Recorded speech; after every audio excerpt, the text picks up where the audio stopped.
Hey there, trail trekkers and tall tale seekers. You're tuned in to the 406 Life, the podcast where Montana Max, your Bigfoot buddy and outlaw gear mascot, yeah, that's me, leads you through the wild, weird, and wonderful corners of Montana. Each week we share stories, legends, and laughs from the last best place. So grab your boots and sense of adventure, because we're about to make some Montana-sized memories. This episode's powered by Outlaw Gear, where rebels get their style. Want to look legendary? Mosey over to I'mAnOutlaw.com and claim your outlaw status. Well, howdy, folks. Welcome back to another muddy-booted, coffee-spittin' episode of the 406 Life, where your host, Montana Max, the only Bigfoot in the Bitterroots with a working Wi-Fi connection, tells the stories they forgot to teach you in school.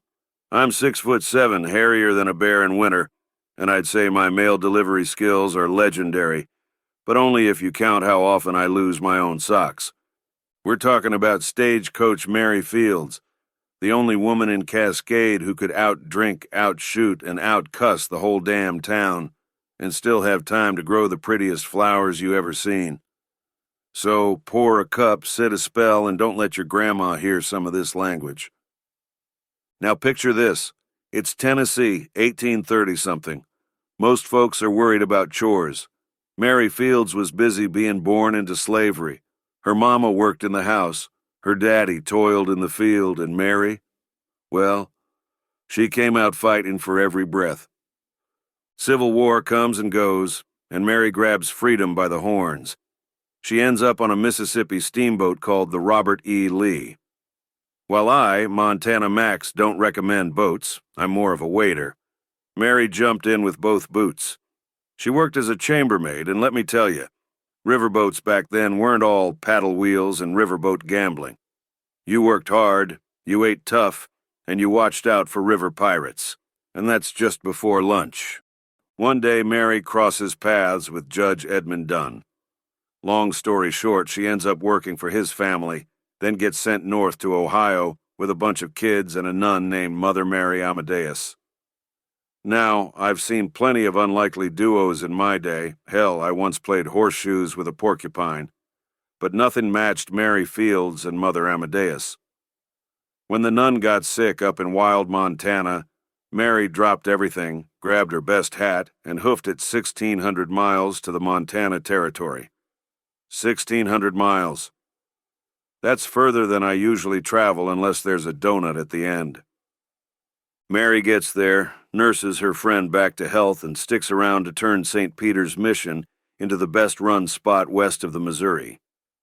She could fix anything: wagons, roofs, fences, ornery chickens. The sisters put her in charge of men's work, and Mary put men to shame. Mary wasn't just tough, she looked the part.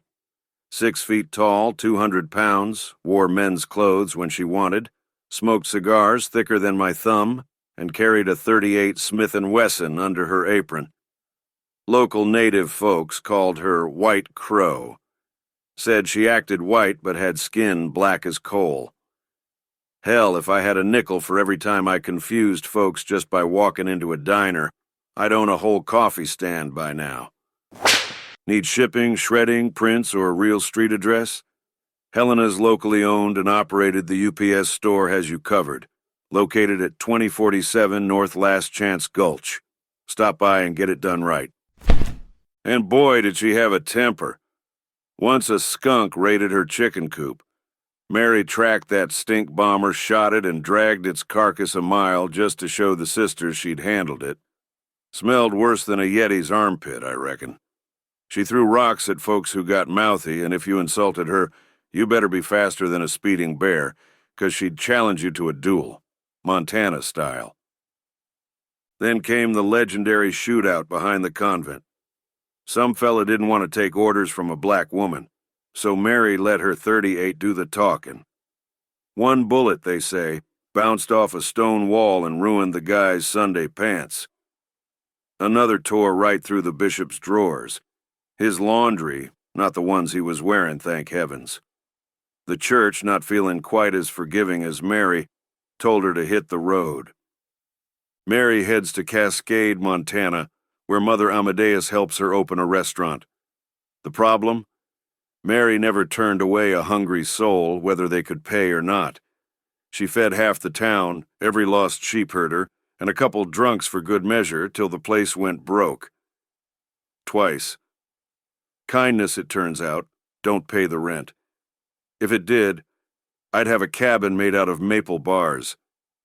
At 60, maybe 63, you pick, Mary lands a contract with the U.S. Post Office. Not as a desk jockey, no sir, as a star route mail carrier.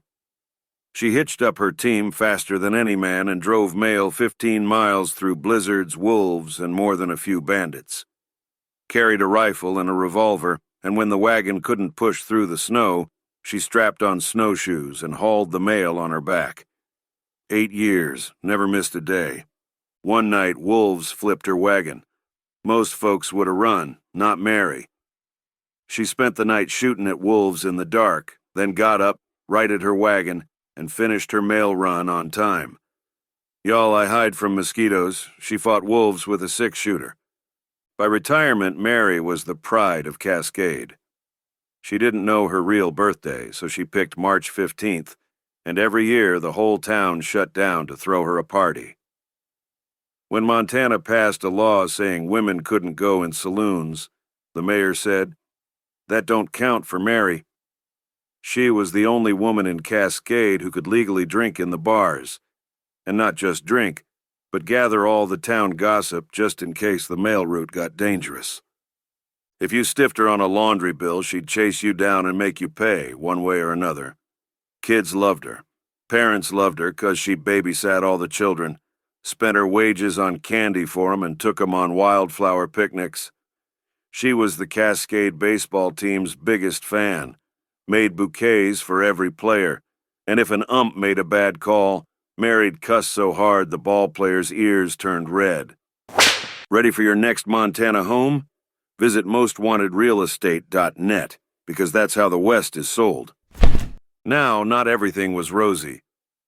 Cascade called her Black Mary, and historians say even as they loved her, they kept her at arm's length. When she died in 1914, her grave was unmarked.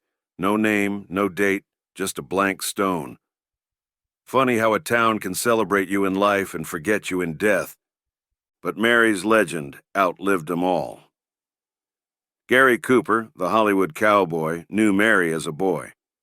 Later, he wrote that Mary Fields was one of the freest souls ever to draw a breath, or a 38. That's how you know you made it, when the movie stars remember you, even after you're gone. These days, Mary's legacy rides high. She's been played by Esther Rowley, Erykah Badu, Amber Charday Robinson, Zazie Beetz, and even Whoopi Goldberg, though, truth be told, Hollywood's never quite nailed her spirit.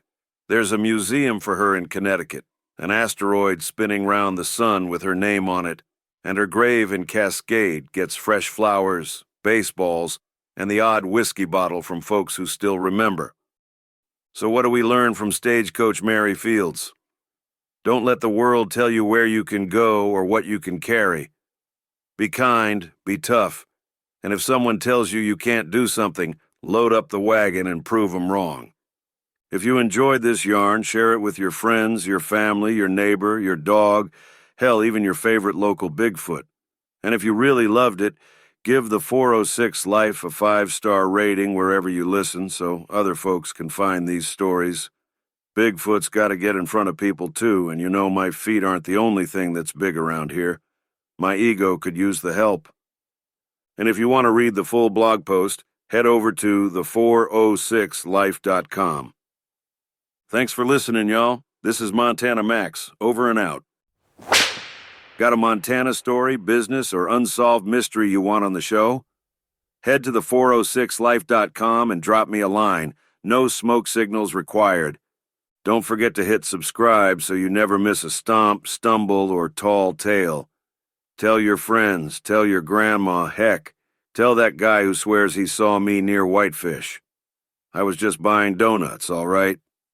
Until next time, keep it outrageous, keep it kind, and keep living the 406 life.